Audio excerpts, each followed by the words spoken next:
योगी जी स्वागतम, योगी जी स्वागतम।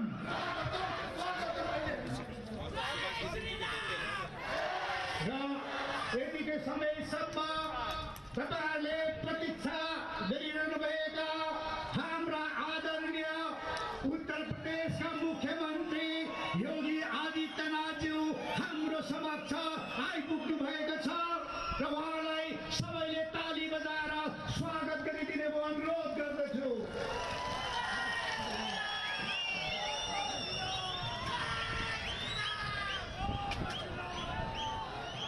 र उहाँलाई हामी स्वागत जनाउनका निम्ति भारतीय जनता पार्टी दार्जिलिङ जिल्लाको पक्षबाट हाम्रा महिला मोर्चाका अध्यक्ष उहाँलाई म स्वागत गरिदिने अनुरोध गर्दछु।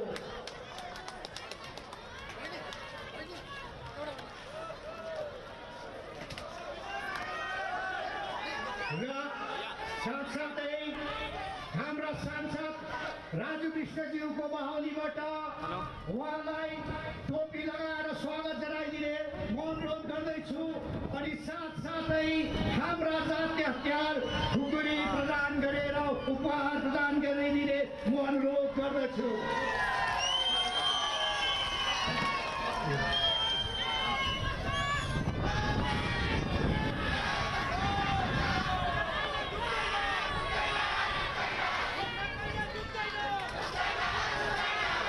धन्यवाद सबैलाई। अब बसिदिने म अनुरोध गर्दछु र हाम्रो कार्यक्रम अब फेरि सञ्चालन गर्न लागिरहेको छु र म हाम्रा सांसद 1.5 करोड गोर्खाहरूका नेता हाम्रा प्यारा सांसद श्री राजु विष्टज्यूलाई यहाँ सम्बोधन गरिदिने म अनुरोध गर्दछु।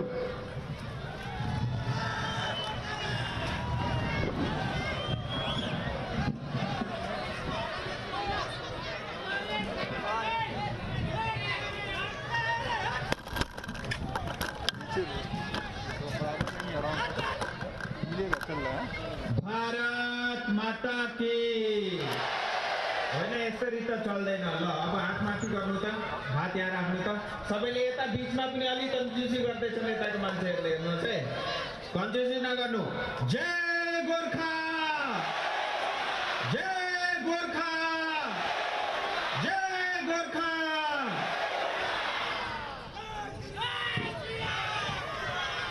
योगी जी हामीहरुका समक्षमा हुनुहुन्छ, एकचोटि ताली बजाएर उहाँलाई स्वागत गराइदिनु हो सबैले।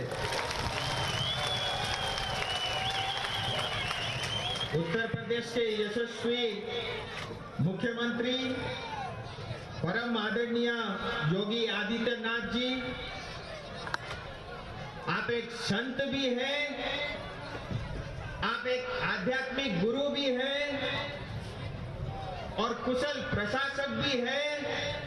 और मुझे सबसे बड़ी खुशी इस बात की है, हम सब गोरखाओं के आप गुरु भी हैं। हम सब आपको पूजते भी हैं, आपको मानते भी हैं। करसेन की इस धरती में आपका बहुत बहुत स्वागत, बहुत बहुत अभिनंदन।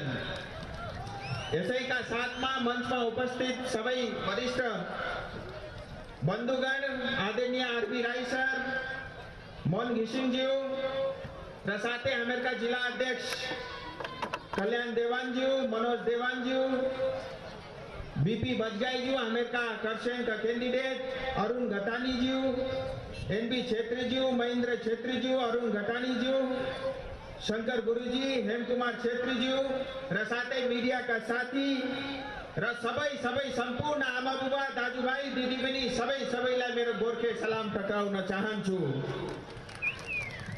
र तपाईहरुलाई भन्नु मलाई त्यति बेसी केही पनि छैन। आज स्वयं साक्षात हामीहरुका गुरु हामीहरुका माझ उपस्थित हुनु भएको छ। यति नै भन्न चाहन्छु, एकचोटि फेरि तपाईले भारतीय जनता पार्टीलाई विश्वास गर्नुहोस्।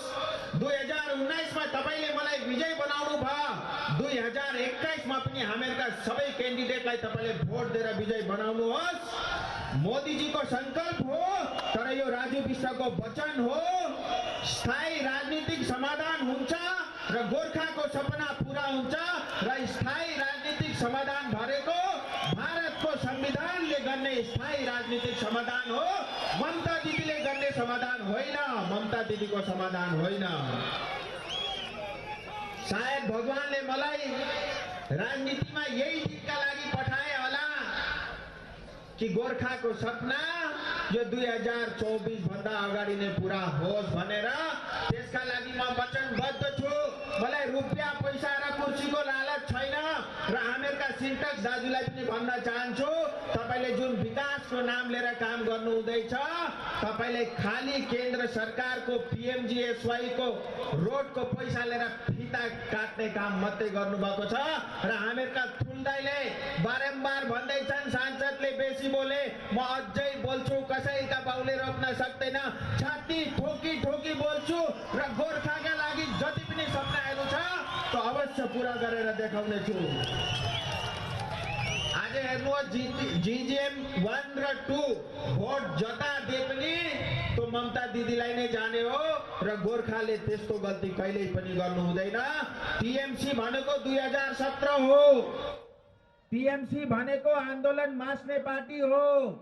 टीएमसी भनेको 13 हामीहरूका दाजुभाइलाई शहीद बनाउने हो र टीएमसी पार्टी भनेको विस्थापित बनाउने हो।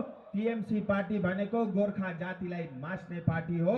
यत्रो ठुलो गल्ती हामीले कहिल्यै पनि गर्नु हुँदैन। र त्यसका साथै अब संकल्प पत्रमा धेरै कुराहरू लेखिदिएको छ। भारतीय जनता पार्टीले 11 जात गोष्ठी पनि हुन्छ, काम चल्दैछ। कुनै पनि क्षण त्यसको घोषणा हुन सक्छ। त्यो पनि आमा बुबा दाजुभाइ दिदीबहिनीहरूलाई म बताउन चाहन्छु। अब चिया बगानको यो क्षेत्र आउँदो दिनमा मिनिमम वेज 350 रुपियाँ भइसक्यो। 350 रुपियाँ मिनिमम वेज लागू हुन्छ र त्यसका साथसाथमा आज एनआरसी भन्दैन हामीहरूलाई डर देखाउने काम गरिरहेका छन्। तपाईहरुलाई म वचन दिन चाहन्छु, एनआरसी कहिले लाग्छ, कसरी लाग्छ, अहिले त्यसको निर्णय भएको छैन। तर भए तापनि एनआरसी लागू हुनुभन्दा अगाडि हामीहरूका सबै पहाडवासी, तराई र डुवर्सवासी गोर्खाले पर्जा पट्टाको अधिकार त्यो भन्दा अगाडि नै पाउने छन्। वन बस्तीमा बस्ने, चिया कमानमा बस्ने, सिन्कोना बगानमा बस्ने र त्यसैका साथमा डीआई फन्ड इलाकामा बस्ने हामीहरूका सबै मानिसहरूले हामीहरूको पर्जा पट्टा पनि पाउने छन्। एफआरए 1/2006 पनि लागू हुन्छ। दार्जिलिङमा गोर्खा शहीद स्मारक पनि बनिन्छ। सिन्कोना बगानलाई वर्ल्ड मेडिसिन हब पनि बनाउने छौँ। नर्थ बङ्गालमा एम्स पनि बनिन्छ र नर्थ बङ्गालको यस क्षेत्रमा युनिभर्सिटी पनि बनिन्छ। मेरो त त्यसमा युनिभर्सिटी नर्थ बङ्गाल भनेको पनि मेरो सपना दार्जिलिङै हो। त्यति तपाईहरुलाई म बताउन चाहन्छु। महिला आरक्षणको कुरा गर्नुभयो, टुरिज्मको कुरा भइसक्यो, आयुष्मान भारत लागू हुन्छ र ट्राफिक, सिवरेज र ड्रेनेजको समस्यालाई पनि हामीहरू पूरा गर्छौँ र एसएसके र एमएसके का हामीहरूका सबै दाजुभाइ दिदीबहिनीलाई बताउन चाहन्छु, तपाईहरुको पनि वेतन वृद्धि बढाउने काम हामीहरू गर्दछौँ र त्यसका साथसाथ जीटीए का सबै कर्मचारीहरूलाई पनि बताउन चाहन्छु, तपाईहरुलाई पनि थाहा छ 2019 मा मलाई नै लुकी छिपी भोट दिएको छ। म वचनबद्ध छु, जीटीए का सबै कर्मचारीहरूलाई भारतीय जनता पार्टीको सरकारले पर्मानेन्ट उनीहरूलाई बनाउने छ, त्यो पनि म बताउन चाहन्छु। र अब हामीले गल्ती गर्नु हुँदैन। यो बुढी आमैलाई यो पहाडदेखि खेद्नु पर्छ। यस्ता जाति मास्नेलाई भोट दिनु हुँदैन। मैले यही मञ्चबाट बताएको थिएँ, म जिरे खोर्सानी हो दिदी, पोल छ, दिदीलाई पोलो पनि हेर्नुहोस्।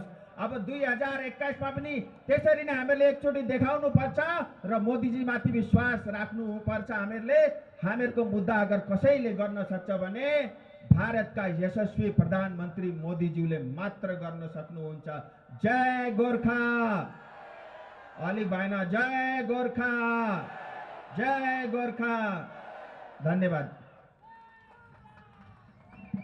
धन्यवाद हाम्रा सांसद राजु विष्टज्यूलाई।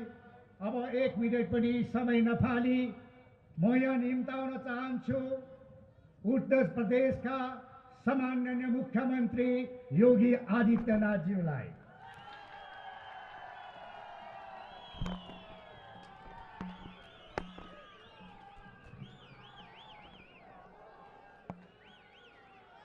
भारत माता की, भारत माता की, भारत माता की। वंदे वंदे वंदे। दार्जिलिंग के लोकप्रिय सांसद श्री राजू बिष्ट जी, जेएनएलएफ के अध्यक्ष श्री मन घिसिंग जी, पूर्व सांसद सीपीआरएम के अध्यक्ष श्री आरबी राय जी, भारतीय जनता पार्टी के जिला के अध्यक्ष श्रीमान कल्याण देवान जी, पूर्व जिलाध्यक्ष श्रीमान मनोज देवान जी, भारतीय जनता पार्टी के लोकप्रिय प्रत्याशी श्री विष्णु प्रसाद शर्मा जी, महेंद्र छेत्री जी, श्री अरुण घतानी जी, विकास राय जी, प्रताप खाती जी, ऋषि थापा जी, नीना नामा जी, अरुण घिसिंग जी, भारतीय जनता पार्टी दार्जिलिंग जिला के समस्त पदाधिकारीगण और इस क्षेत्र में बसे हुए सभी मेरे भाइयों बहनों, बंगाल विधानसभा का चुनाव चल रहा है और मुझे इस दार्जिलिंग क्षेत्र में आप सभी भाइयों बहनों के बीच में आने का सौभाग्य प्राप्त हुआ है। आप सबसे मिलकर के संवाद बना करके मुझे बहुत प्रसन्नता की अनुभूति हो रही है। मैं आप सबका हृदय से अभिनंदन करता हूं।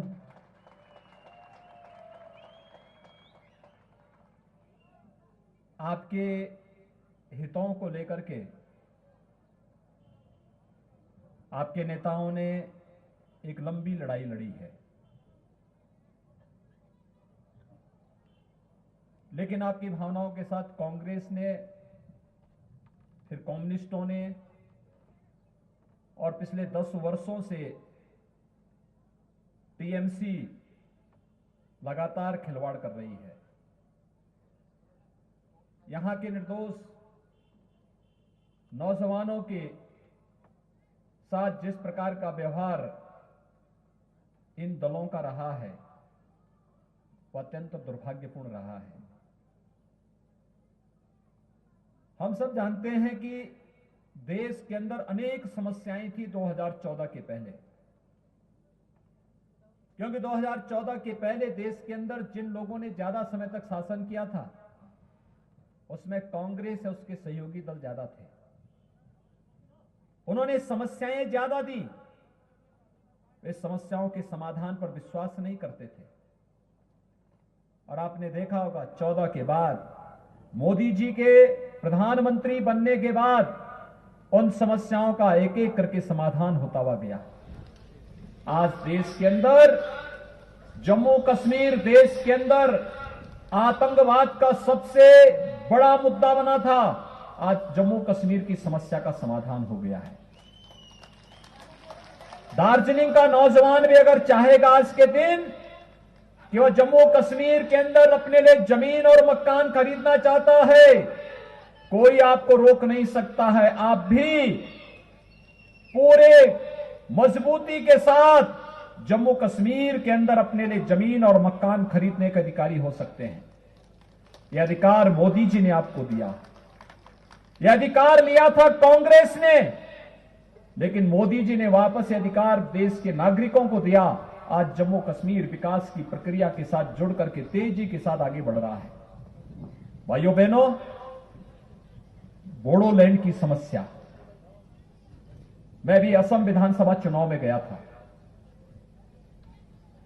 कितने भी तेजी के साथ विकास की इस प्रक्रिया के साथ आज बोडोलैंड आगे जुड़ रहा है। आज वहां का नौजवान खुशहाल है। अयोध्या में राम जन्मभूमि पर भगवान राम का भव्य मंदिर बने, 500 वर्षों से हिंदू समुदाय इसके लिए लड़ा था, लेकिन आजादी के बाद भी कांग्रेस इस मुद्दे को उलझाती थी, लड़ाती थी। मोदी जी आए, सभी बाधाओं को दूर किया और आज अयोध्या में भगवान राम की भव्य मंदिर के निर्माण का कार्य भी प्रारंभ हो चुका है। भाइयों बहनों, ऐसे ही बंगाल विधानसभा का चुनाव बंगाल की समस्याओं के समाधान के साथ साथ दार्जिलिंग क्षेत्र में गोरखा समुदाय की समस्याओं के समाधान का भी एक माध्यम बनना चाहिए, और यही अपील करने के लिए आज मैं आपके बीच आया हूं। आखिर क्यों इन दलों ने पहले इस समस्या के समाधान में रुचि नहीं ली? क्योंकि इनके हित जुड़े हुए थे, इनके द्वारा शोषण किया जाता था, विकास के नाम पर आने वाले पैसे में लूट खसोट मची हुई थी, यहां की भरपूर प्राकृतिक संपदा को जिसको आपके पूर्वजों ने संरक्षित किया था उसका वे दोहन करना चाहते थे, और आपके पूर्वजों ने उस लड़ाई को लड़ करके उसका दोहन नहीं करने दिया तो उन पर अत्याचार होना प्रारंभ हुआ था। आज उस समस्या का समाधान करने के लिए ही कि भारत के संविधान के दायरे में रह करके हम यहां की समस्या का समाधान करेंगे, भारतीय जनता पार्टी इस बात का आश्वासन देने के लिए आपके बीच आई है। आपने श्री राजू बिष्ट को यहां से सांसद बनाया, वे यहां से आपकी समस्याओं को देश के सर्वोच्च मंच पर रखते हैं, विकास की योजनाओं को लेकर के यहां पर आ रहे हैं। लेकिन जब भारतीय जनता पार्टी का एमएलए भी यहां से चुनाव जीतेगा, बंगाल के अंदर भारतीय जनता पार्टी की सरकार बनेगी, तो डबल इंजन की सरकार की गति भी कई गुना होती है। ये वैसे ही जैसे उत्तर प्रदेश के अंदर आज है। आज आप उत्तर प्रदेश के अंदर विकास की प्रक्रिया को जोड़ते हुए देख सकते हैं। उत्तर प्रदेश 4 वर्ष पहले उत्तर प्रदेश के बारे में कहा जाता था कि यहां अराजकता है, गुंडागिर्दी है, दंगा होते हैं, पर्व त्योहार शांतिपूर्ण ढंग से नहीं मनाए जा सकते। लेकिन 4 वर्ष के अंदर उत्तर प्रदेश के अंदर एक भी दंगा नहीं हुआ। भाजपा आने के बाद दंगे समाप्त हुए, हर पर्व और त्योहार शांतिपूर्ण ढंग से मनाए जा रहे हैं। कुंभ का आयोजन हम लोगों ने प्रयागराज की धरती पर किया था, गंगा यमुना सरस्वती के त्रिवेणी पर 24 करोड़ से ज्यादा श्रद्धालु वहां पर आए थे, 24 करोड़ से ज्यादा। अयोध्या में भगवान राम के भव्य मंदिर के निर्माण का कार्य प्रारंभ हो चुका है, और आज विकास की किस तेजी के साथ उत्तर प्रदेश आगे बढ़ रहा है। आप अनुमान करिए, उत्तर प्रदेश में 4 वर्ष के अंदर 40 लाख गरीबों को एक आवास उपलब्ध हो गया है।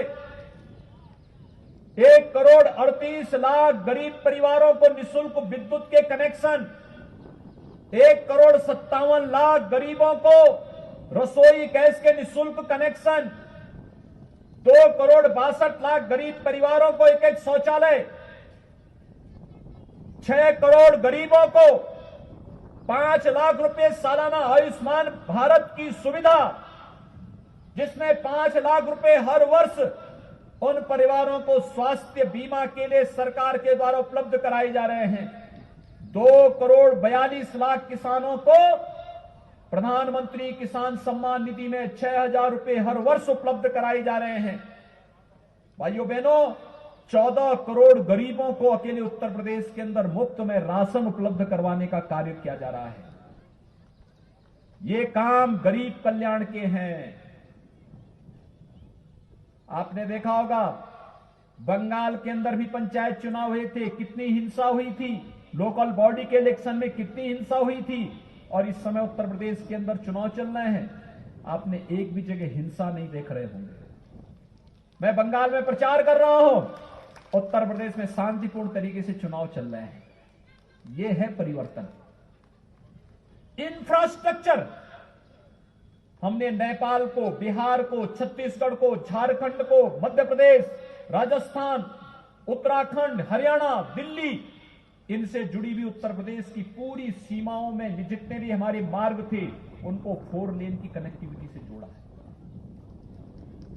5 नए एक्सप्रेसवे उत्तर प्रदेश के अंदर बन रहे हैं। ये 5 एक्सप्रेसवे उत्तर प्रदेश की इकोनॉमी को बढ़ाने वाले, उत्तर प्रदेश की प्रति व्यक्ति आय को कई गुना बढ़ाने की वादा रखते हैं, एयर कनेक्टिविटी को बेहतर किया है। ये सब इसलिए संभव हो पाया है क्योंकि प्रधानमंत्री मोदी जी का बरदहस्त और उनका मार्गदर्शन है और उनका सहयोग है। उत्तर प्रदेश के अंदर भाजपा की सरकार है और डबल इंजन की सरकार विकास की प्रक्रिया को तेजी के साथ आगे बढ़ाती है तो उत्तर प्रदेश की 24 करोड़ जनता के जीवन में खुशहाली लेके आती है। और यही तो हम बंगाल के लिए भी कहना चाहते हैं। आखिर दार्जिलिंग और उसके इन क्षेत्रों की कितनी प्राकृतिक सौंदर्य है इसमें। ये प्राकृतिक सौंदर्य यहां पे पर्यटन की संभावनाओं को भी आगे बढ़ाता है। ये पर्यटन, ये प्राकृतिक सौंदर्य हेल्थ एंड वेलनेस के नए स्पॉट के रूप में हेल्थ टूरिज्म को भी आगे बढ़ाने का एक मादा यहां पे रखता है। और मैं तो कह सकता हूं यहां पे भाजपा की सरकार होती तो टूरिज्म में यूरोप और स्विट्जरलैंड आपसे कई पीछे छूट जाता। दार्जिलिंग नंबर 1 पर देश और दुनिया के अंदर आ गया होता। यहां के इन सभी बहन बेटियों को और यहां के इन नौजवानों को दार्जिलिंग के अंदर ही नौकरी और रोजगार की सुविधा उपलब्ध हो जाती है। इनको कहीं बाहर जाने की आवश्यकता नहीं थी, दुनिया आपके पास आती। ये संभावनाएं यहां पर है, लेकिन इन संभावनाओं को आगे बढ़ाने का जो अवसर है वो ये चुनाव है। और इसलिए मैंने कहा कि बंगाल का चुनाव हमारे लिए सत्ता परिवर्तन मात्र एक माध्यम नहीं है। बंगाल के अंदर हर एक क्षेत्र में खुशहाली लाने का एक माध्यम भी है, समृद्धि लाने का माध्यम भी है। भाइयों बहनों, 4 वर्ष में हम लोगों ने उत्तर प्रदेश की प्रति व्यक्ति आय दुगने से अधिक की है और बंगाल के अंदर 10 वर्षों में टीएमसी की सरकार में प्रति व्यक्ति आय में घटोत्तरी हुई है, घटा है। यहां पर नागरिक के जीवन स्तर को कम करने का कार्य टीएमसी के गुंडों ने किया है, लूट खसोट मचाई है। योजनाओं का लाभ यहां के नागरिकों को नहीं मिल पाता है। विकास की योजनाएं या तो टीएमसी लागू नहीं होने देती है और अगर हो भी गई तो उसको बीच में ही हड़प लिया जाता है, नागरिक तक, आम नागरिक तक नहीं पहुंचने दिया जाता है। क्या नहीं है आपके पास? सब कुछ तो है, केवल उचित नेतृत्व और मार्गदर्शन की है। और आपने श्री राजू बिष्ट को यहां से सांसद बनाया, अब उनके साथ सहयोग करने के लिए एमएलए भी दीजिए, हर एक क्षेत्र में एमएलए भी दीजिए। भाइयों बहनों, आप देखना विकास कैसे आगे बढ़ता है। विकास तेजी के साथ आगे बढ़ता हुआ दिखाई देगा। मुझे आश्चर्य होता है, यहां पर गोरखा समुदाय पर तो अत्याचार हुआ ही, चाय बागान के श्रमिकों के साथ कितना शोषण हुआ। देश के अंदर उनको प्रतिदिन जो उनका मानदेय है 300-350 रुपए प्रतिदिन मिलता है, उनको जमीन के पट्टे मिलते हैं, लेकिन बंगाल के अंदर यहां पर 200 रुपए भी नहीं मिलते, उसमें भी शोषण होता है, जमीन का पट्टा नहीं मिलता है। उनके सामने अपने जीवन को बचाने की भी समस्या है और आजीविका को बचाने की भी समस्या है। जीवन और जीविका दोनों को बचाने के लिए भारतीय जनता पार्टी आपके बीच में काम करना चाहती है और इसी के लिए आज हम सब आपके बीच आए हैं। भाइयों बहनों, जो पार संभावनाएं यहां पर हैं टूरिज्म के साथ साथ, आखिर यहां पे यूनिवर्सिटी क्यों नहीं बननी चाहिए? क्यों नहीं बननी चाहिए? अगर अच्छी सरकार होती, बंगाल के अंदर विकास की सोच वाली सरकार होती, तो जैसे उत्तर प्रदेश के अंदर 2 एम्स बन रहे हैं, 4 वर्ष में 30 नए medical college, government medical college हम लोग बना रहे हैं, 30 मेडिकल कॉलेजेस नए बना रहे हैं, एम्स, आईएम, आईआईटी, इंफ्रास्ट्रक्चर के लिए नए एयरपोर्ट जैसे उत्तर प्रदेश के अंदर बन रहे हैं, ऐसे ही बंगाल के अंदर रुचि लेने वाली सरकार होती तो उनका लाभ बंगाल के नागरिकों को, दार्जिलिंग के नागरिकों को भी मिला होता। लेकिन दीदी तो हर काम के लिए चिढ़ जाती है। नाराज हो जाती है। इस कदर होती है कि अब तो गरीबों का राशन तो इन्होंने लूटा ही, यहां के जीवन पर तो इन्होंने संकट डाला ही, आजीविका पर भी डकैती डालने का काम किया और आजीविका के साथ साथ आस्था के साथ भी खिलवाड़ किया। यानी दीदी पहले दुर्गा पूजा रोकती है, फिर सरस्वती पूजा रोकती है, और अब तो कहती है कि जय श्री राम बोलोगे तो जेल में डाल देंगे। बंगाल के अंदर अजीब सी स्थिति पैदा करने का प्रयास हो रहा है। बंगाल की धरती तो हमारे लिए बड़ी पवित्र धरती है, आध्यात्मिक गुरुओं को देने वाली धरती है। रामकृष्ण परमहंस, स्वामी विवेकानंद, एक लंबी श्रृंखला चलती है। गुरुदेव रविंद्रनाथ टैगोर, बंकिम चंद्र चट्टोपाध्याय, भारत को राष्ट्रगान और राष्ट्रगीत देने वाली धरती है बंगाल की धरती। लेकिन आज दीदी कहती है कि जय श्री राम बोलोगे तो जेल के अंदर डाल देंगे। मैं ये शब्द सुनना नहीं चाहता। पता नहीं दीदी ऐसे क्यों चिढ़ रही है, लेकिन मैं एक बात को मानता हूं, और भाइयों बहनों मैं आप सबसे भी कहूंगा, अयोध्या में राम जन्मभूमि आंदोलन के साथ हम जुड़े रहे, शुरू से जुड़े रहे। 1949 में जब रामलला का प्रकटीकरण हुआ था, गोरखनाथ मंदिर ने उस आंदोलन को लीड किया था। मेरे पूज्य गुरुदेव और मेरे पूज्य दादा गुरु इस आंदोलन के साथ शुरू से जुड़े रहे हैं, उस आंदोलन को नेतृत्व प्रदान करते थे। और मैंने इस बात को महसूस किया है, जिसने भी राम का विरोध किया, वो चाहे रामायण काल में किया होगा और चाहे आज के इस काल में कर रहे हैं, उसकी दुर्गति तय है। उसकी भलाई नहीं हो पाई, उसका उन्नयन और उसका उत्थान नहीं हो पाया। लेकिन कब टीएमसी के लोगों की समझ में यह बात आएगी? उत्तर प्रदेश के अंदर देख रहे होंगे, जिन लोगों ने राम भक्तों पर गोलियां चलाई थी, जिन लोगों ने भगवान राम का विरोध किया था, आज उनकी क्या दुर्गति हो रही है।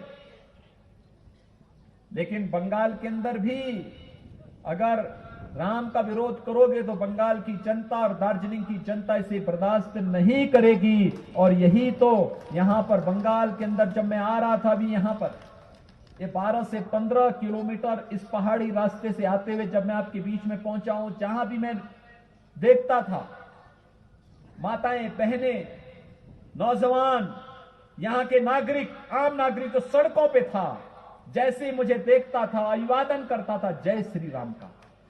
हर ओर से एक ही नारा था, जय श्री राम का। और भाइयों बहनों, हमारे यहां तो राम के बगैर कोई यात्रा होती ही नहीं है। जन्म लेते हैं, बच्चा जन्म लेता है, अखंड रामायण का पाठ हो जाता है। कोई मांगलिक कार्यक्रम होता है, राम के बगैर होता ही नहीं।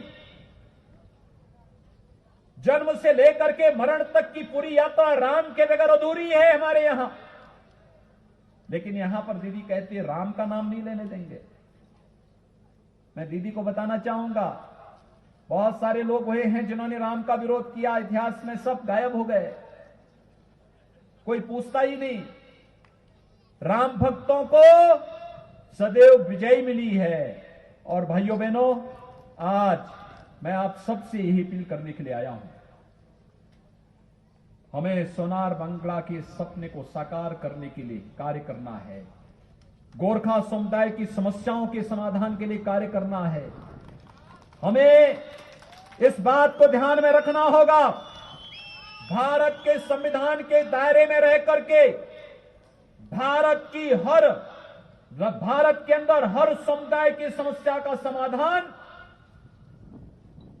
आज की केंद्र में मोदी जी के नेतृत्व की सरकार करने को प्रतिबद्ध है। और भाइयों बहनों, हम सबको मोदी जी के विजन पर कार्य करना है।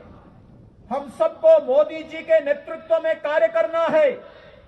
उनके विजन के अनुसार आगे बढ़ना है, देश की समस्याओं का समाधान करना है और एक भारत श्रेष्ठ भारत की परिकल्पना को आगे बढ़ाते हुए भारत को दुनिया की एक महाताकत के रूप में स्थापित करना है। और इसी के लिए तो आज हम सब आपके बीच यहां पर आए हैं, इसी के लिए हम लोग आपके बीच आए हैं। विकास तेजी के साथ आगे बढ़ेगा। भारतीय जनता पार्टी को बंगाल के अंदर सरकार बनाने दीजिए। यहां की टीएमसी की गुंडागर्दी का हिसाब कानून के दायरे में रह करके एक एक करके लिया जाएगा। चिंता मत करिए, उससे घबराने की आवश्यकता नहीं, कतई घबराने की आवश्यकता नहीं। आपने लंबी लड़ाई लड़ी, लंबी लड़ाई चल रही है, लेकिन अब लड़ाई का सुखद परिणाम सामने आने की जब स्थिति पैदा होती है तो हमें भी पूरे धैर्य के साथ, पूरी मजबूती के साथ अब आगे बढ़ने की आवश्यकता है। एक सकारात्मक दृष्टिकोण अपना करके हम इस समस्या के समाधान की दिशा में आगे बढ़ेंगे तो अवश्य समाधान का रास्ता निकलेगा। अनेक नौजवान आपने खोए हैं, अनेक आंदोलनकारी जो आपके हितों के लिए काम कर रहे थे, आपने उनको गंवाया है। लेकिन सरकार ने, टीएमसी की सरकार ने, कम्युनिस्टों ने, कांग्रेस ने कभी भी आपके हितों के लिए सकारात्मक रुख नहीं अपनाया। अत्याचार, शोषण और भ्रष्टाचार इन दलों का पर्याय बन गया था। और भाइयों बहनों, आज आपको आश्वस्त करने के लिए आए हैं। भारतीय जनता पार्टी समस्या को उलझाने नहीं, समस्या को सुलझाने में विश्वास करती है और सुलझाने की दृष्टि से इस चुनाव में भारतीय जनता पार्टी आपके बीच फिर से आई है।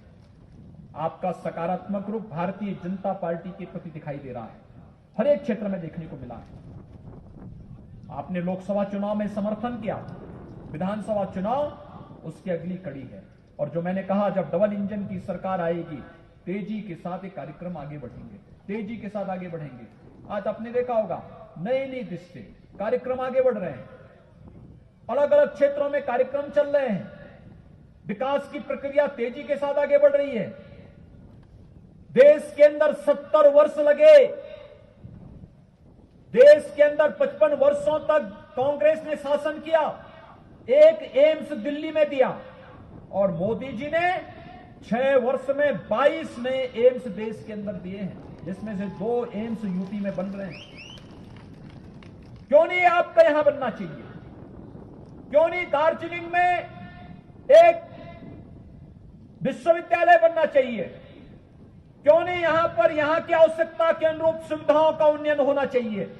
और क्यों नहीं यहां की प्राकृतिक सौंदर्य को दुनिया के पर्यटन केंद्र के रूप में विकसित करने के लिए, हेल्थ एंड वेलनेस सेंटर के रूप में विकसित करने के लिए क्यों नहीं ये कार्यक्रम आगे बढ़ने चाहिए?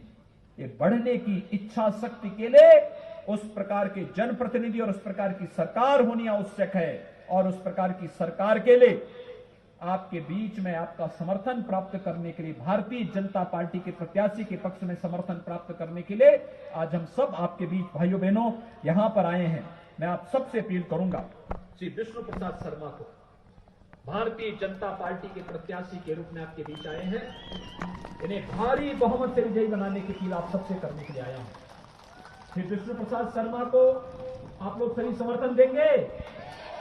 दोनों हाथ उठाइए, इधर से भी, उधर से भी, सभी ओर से, ऊपर से भी, जहां है वहां से, सभी ओर से दोनों हाथ उठाइए। दोनों हाथ उठा के मेरे साथ बोलेंगे, जय श्री राम, जय श्री राम, जय जय श्री राम।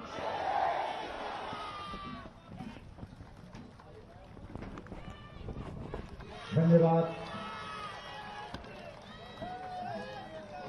हामी सम्पूर्ण पहाडवासीको तर्फबाट माननीय मुख्यमन्त्रीज्यूलाई धेरै धेरै मुरी हामी धन्यवाद चढाउँदछौँ।